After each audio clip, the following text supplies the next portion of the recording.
I mean, for a freaking team that freaking prides itself in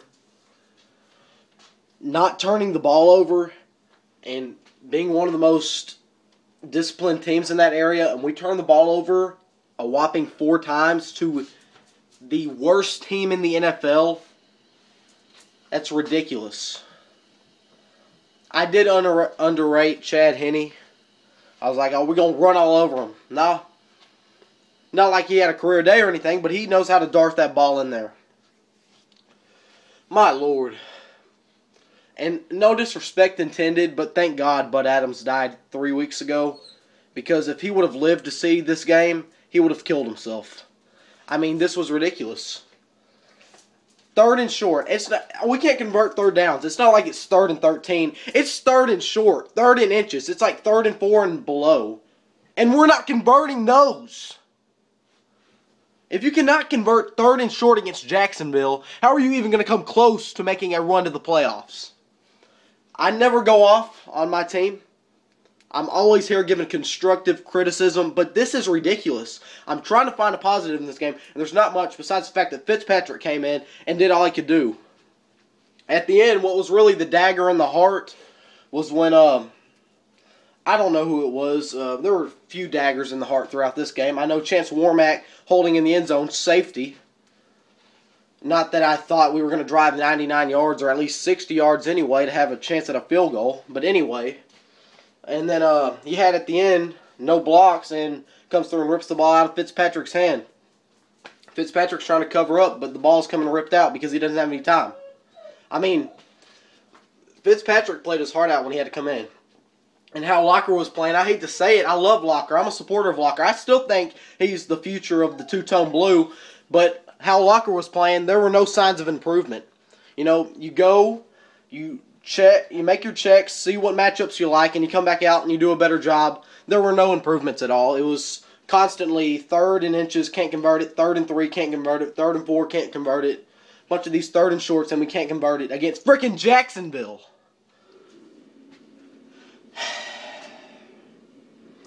Given, I was listening to Titans radio because I can't take commentators on TV half the time. They're just so stupid. I was listening to Titans radio, Frank Wycheck and Mike Keith, and they were ripping, they were just tearing these referees a new one. And as you watch the game, you're like, yes, yes, yes. And it's so true. But you can't blame it on the refs at the end of the day. We lost to a team with 0 wins, a goose egg in the win column. We lost to that team. Jacksonville's last win, their last win came against us. And their first win of this season came against us. And once again, I'll steal one for Big Ball Daddy again. I cannot even enjoy the Colts getting their asses romped and stomped by the Rams. Not that I like the Rams, I hate them. But hey, when the Colts lose 38-8 or whatever it was, you know, this was the perfect opportunity for us to beat Jacksonville and get within one game of taking a tie for the AFC South. So, and of course, injuries weighed you down, and that just screws your whole game plan. You got Brian Schwenke, rookie center, done a fine job since he got the starting job a few weeks ago. And then you got Locker going out with an ankle injury just like Brian Schwenke did. Then you got Damian Williams going out with a quad injury, and I think Damian Williams was on crutches. I know Locker was. Never really heard how serious Schwenke's ankle was. Hopefully he just has to tape it up. Hopefully he can go this Thursday. But damn, injuries, penalties, not being able to convert on 3rd and shorts. It's not like it's 3rd and 15. And at the beginning, you know, turnovers. Chris Johnson, first play from scrimmage for us, I believe. Runs it to the right. Ball stripped right off the bat.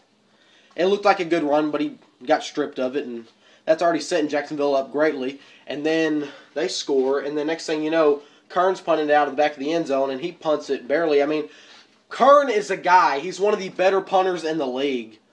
I mean, Kern is a guy. I'm sorry, I just watched this ending to the Cincinnati-Baltimore game, and it's absolutely crazy.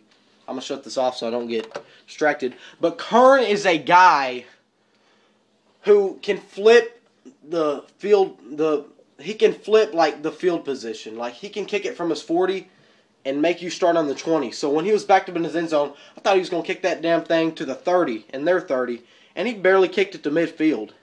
And so that set Jacksonville up with great field position again. And when we keep turning it over, that's just setting them up with better field position over and over. So it was turnovers, it was penalties, it was injuries, not being able to convert on 3rd and short against the freaking worst team, worst defense, worst whatever, worst overall team in the league. And how we lost to them, I don't know. And there's this one time, we're playing conservative the whole game, and we're going to the 4th quarter trailing by like 10 or something. And we don't convert on 3rd down. It's 4th and inches. And radio's saying, no, you can't go for it here. You can't blame Munchak if he punts it. And we're on our own 40. And they say if we don't convert it, that's practically giving Scobie, I think that's Jacksonville's kicker's name, that's practically giving Jacksonville 3 points because Scobie's going to make it from there. Well, I don't care. We're playing conservative the whole game against Jacksonville and it's not working. At some point, you got to take your shots. And we didn't go for it on 4th and inches, punted it, and who knows what happened from there. I hate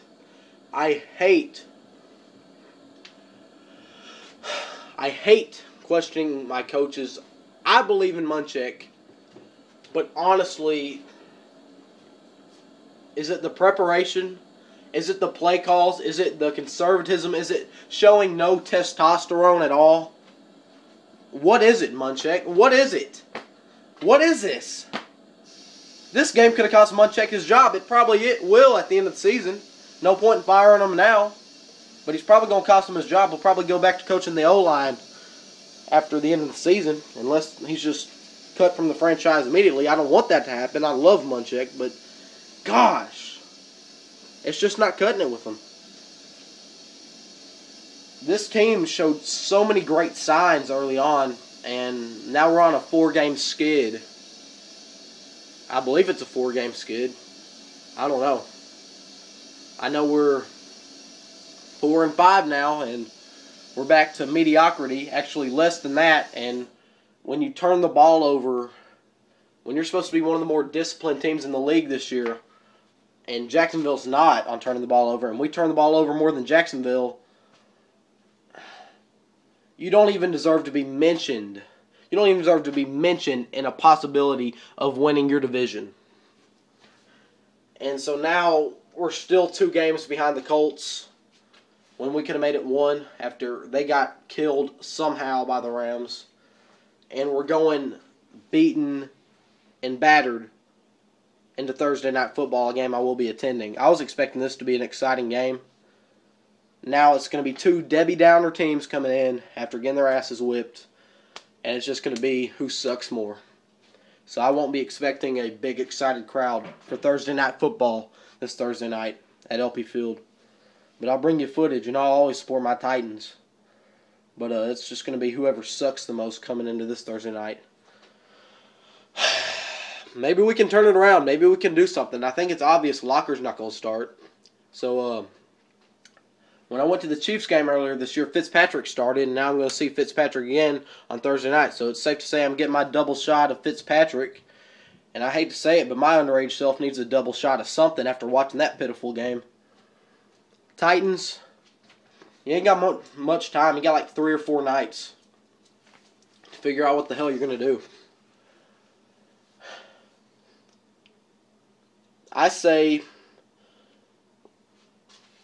run Sean Green up the middle, but then flip it out or drop off screens to CJ. Not like anybody's stats were better this week. They were about similar, except CJ is a fumble fingers.